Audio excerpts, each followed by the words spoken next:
नमस्कार व्यूअर्स, मैं हूं अमीश देवगन। आप देख रहे हैं आर पार। आज बिहार की राजनीति में बहुत बड़ा दिन है।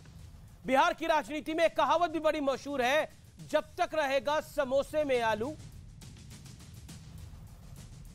बिहार में रहेगा लालू, यानी लालू के बिना बिहार की राजनीति की कल्पना करना बेहद कठिन है। ठीक उसी तरह बिहार की कुर्सी की कल्पना करना नीतीश कुमार के बिना असंभव हो गया है। गठबंधन कोई भी हो, सत्ता में नीतीश ही रहते हैं, सरकार में नीतीश ही रहते हैं। आज उन्होंने 8वीं बार सीएम पद की शपथ ली, लेकिन इस बार कयास लगाए जा रहे थे कि नीतीश कुमार पटना छोड़कर दिल्ली पहुंचेंगे। सूत्र यही दावा कर रहे थे। कहा जा रहा है कि नीतीश कुमार 2024 में महागठबंधन का चेहरा हो सकते हैं। नीतीश कुमार ने आज शपथ लेते ही और लेने के बाद प्रधानमंत्री मोदी का नाम लिए बिना 2014 वाले क्या 2024 में आएंगे, ये कहा। साथ ही नीतीश कुमार ने पूरे विपक्ष से एकजुट होने की बड़ी अपील की। कल आर पार में मैंने सबसे पहले आपको ये बड़ी खबर दी थी, ब्रेकिंग न्यूज दी थी, जिस पर आज मोहर लगती हुई दिख रही है। उधर डिप्टी सीएम तेजस्वी यादव ने कहा कि असली गठबंधन महागठबंधन ही है जी। वहीं केंद्रीय मंत्री गिरिराज सिंह ने तंज कसते हुए कहा कि नीतीश कुमार को लोगों ने इतनी बार पीएम मटेरियल कह दिया है कि उन्हें अब इसके सपने आने लगे हैं। लेकिन बड़ा सवाल यह है, क्या वाकई नीतीश कुमार दिल्ली आ रहे हैं? क्या पूरा विपक्ष उनके नाम पर एकजुट हो पाएगा, या फिर 2019 की तरह सब अपने अपने रास्ते पे चल देंगे? आर पार में आज इसी मुद्दे पर होगी सबसे बड़ी बहस। बिहार में सरकार सेट, 2024 टारगेट, और कौन इससे बेहतर होगा, इस पर बात करने के लिए शत्रुघ्न सिन्हा और रविशंकर प्रसाद आज हमारे साथ दोनों लाइव जुड़ेंगे।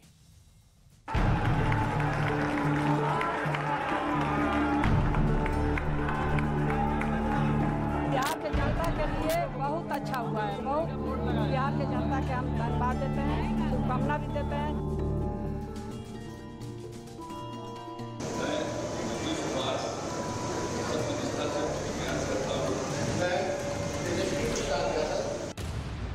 और इसी के साथ नीतीश कुमार 8वीं बार बिहार के मुख्यमंत्री और तेजस्वी यादव दूसरी बार उप मुख्यमंत्री बन गए। लेकिन बात यहाँ खत्म नहीं होती, क्योंकि चर्चाएं काफी गर्म हैं कि नीतीश कुमार अब दिल्ली का रुख करना चाहते हैं। कल आर पार में सबसे पहले हमने देश को ये खबर बताई थी, जिस पर अब मुहर लगती दिख रही है। आगे भी जरूर हम चाहेंगे कि सब लोग मिल करके अब पूरा का पूरा मजबूत हो और सब लोग आगे का सब कुछ करें। 14 में मिला, अब 24 है ना, फिर इसलिए सब लोग एकजुट हो जाए। 14 नहीं कह रहे, 14 वाले को 24 के आगे कुछ कामयाबी होगी। बिहार में वो कर दिखाया जो देश को करना है और एक दिशा दिखाई है। राहुल गांधी खुद कभी नहीं कहे कि प्रधानमंत्री बनने के लिए राहुल गांधी तरस रहे हैं। बाद में तय हो गया ना। राहुल गांधी देखिए तय होगा। राहुल गांधी का अगर काबिलियत रहे तो राहुल गांधी होंगे, अगर नीतीश कुमार की काबिलियत रहे नीतीश कुमार होंगे। ये लोगों ने पीएम मटेरियल तो रात दिन पीएम मटेरियल सुनते सुनते सोते जगते पीएम मटेरियल उन्होंने पीएम बनने का ख्वाब देखा। हालांकि नीतीश कुमार के नाम पर क्या राहुल गांधी दावेदारी छोड़ देंगे? क्या ममता बनर्जी पीछे हट जाएंगी? और क्या अरविंद केजरीवाल उनका स्वागत करेंगे? इस पर पक्के तौर से कुछ नहीं कहा जा सकता। अभी तो बहुत समय है। देश की राजनीति में अभी बहुत उथल पुथल होनी है। इंतजार कीजिए, अभी गुजरात और हिमाचल का चुनाव है और उसके परिणाम बहुत कुछ कहेंगे। सबसे बड़ा दल कांग्रेस, उसके नेतृत्व में उसके साथ सबको इकट्ठा होना चाहिए।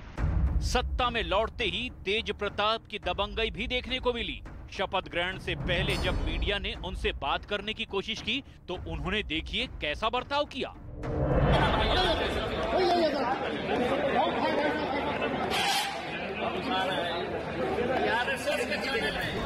विपक्ष इससे पहले भी मोदी के खिलाफ महागठबंधन बनाकर लड़ने की कोशिश कर चुका है, लेकिन चुनाव आते आते सबके रास्ते अलग अलग हो जाते हैं।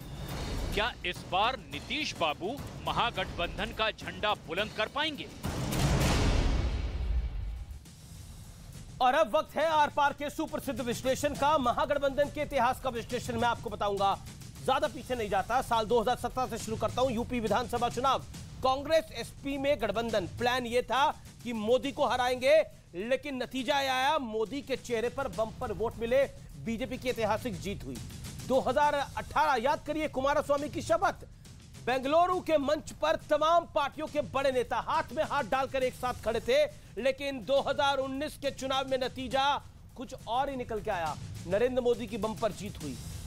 2019 कोलकाता में ममता का मंच, 13 पार्टियों के नेता पहुंचे, कांग्रेस भी पहुंची। नतीजा चुनाव से पहले सब बिखर गए, गठबंधन ही नहीं हुआ। 2019 केवल यूपी में महागठबंधन हुआ, सोचिए आप। लेकिन प्लान यह था कि जिसमें एसपी, बीएसपी और आरएलडी एकजुट हो गए, यह प्लान था, और था कि क्लीन स्वीप होगी, 80 में से 75 सीटें होंगी, लेकिन 80 में से 65 सीटें बीजेपी को मिली, जिसमें 2 और बढ़ गई, अब 67 हो गई हैं। वोट मोदी के चेहरे पे मिल गया। 2020 बिहार विधानसभा चुनाव, आरजेडी, कांग्रेस और लेफ्ट का गठबंधन हुआ, लेकिन जीत एनडीए को मिली। लेकिन अब इसमें पलटी मार ली है नीतीश कुमार ने। लेकिन अब तो बड़ा सवाल है, द बिग क्वेश्चन अराइजेस, जो बड़ा सवाल आज खड़ा होता है वो ये होता है, 2024 में ममता, राहुल, केजरीवाल अपनी महत्वाकांक्षा क्या छोड़ पाएंगे और नीतीश के पीछे लामबंद हो जाएंगे? क्या नीतीश कुमार के पीछे लामबंद होंगे? मैं दोबारा सवाल पूछ रहा हूं, ये 2024 में ममता, राहुल, केजरीवाल अपनी महत्वाकांक्षा छोड़ पाएंगे और क्या नीतीश कुमार नरेंद्र मोदी के सामने चेहरा बन पाएंगे? यह एक बड़ा सवाल बन के खड़ा होता है। क्या नीतीश कुमार नरेंद्र मोदी के आगे चेहरा बन पाएंगे? और क्या यह चुनाव 2024 का एक बार फिर उसी दिशा में जा रहा है जहां पर मोदी के बनाम सब खड़े हो जाएंगे, सब एक साथ हो जाएंगे? क्योंकि संजय सिंह ने भी बोला कि कुछ बड़ा होगा हिमाचल और गुजरात चुनाव के बाद। क्या अब इस खेमे में केजरीवाल भी शामिल हो जाएंगे? सब मिलकर क्या नरेंद्र मोदी को 2024 का चुनाव हरा देंगे? यह महत्वपूर्ण पॉइंट होगा। मेरे साथ बात करने के लिए शत्रुघ्न सिन्हा इस समय जुड़ रहे हैं। मैं सीधा उनका रुख कर सकता हूं, एक्सक्लूसिव है, उनका रुख करूंगा मैं कुछ देर में। लेकिन मेरे साथ बाकी मेहमान हैं, मैं उनका रुख कर लेता हूं। अखिलेश प्रताप सिंह इस समय जुड़ रहे हैं, कांग्रेस के वरिष्ठ नेता है, प्रवक्ता हैं। मेरे साथ सम्राट चौधरी हैं, पूर्व कैबिनेट मंत्री बिहार सरकार के। मेरे साथ इस चर्चा में डॉक्टर अजय आलोक हैं, जाने माने राजनीतिक विश्लेषक। माधवानंद है, प्रवक्ता जेडीयू के। मैं 40-40 सेकंड का वक्त आप सबको देता हूं अपनी बात को रखने के लिए। आज का विषय है, क्या बिहार में सरकार सेट हो गई और 2024 का टारगेट अब अगला बनना है? मैं शुरुआत अखिलेश जी आपसे करता हूं, 40 सेकंड आपके। क्या अगला टारगेट अब केंद्र है? जैसा नीतीश कुमार ने बोला है, क्या 2014 वाले 24 में आ पाएंगे? निश्चित रूप से देश में जो अभी सरकार है एनडीए की, ये नेशनल डिजास्टर अलायंस है, ये राष्ट्रीय आपदा है। ये सरकार, जब से दिल्ली की ये सरकार आई है, उसने देश को हर क्षेत्र में नुकसान ही पहुंचाया।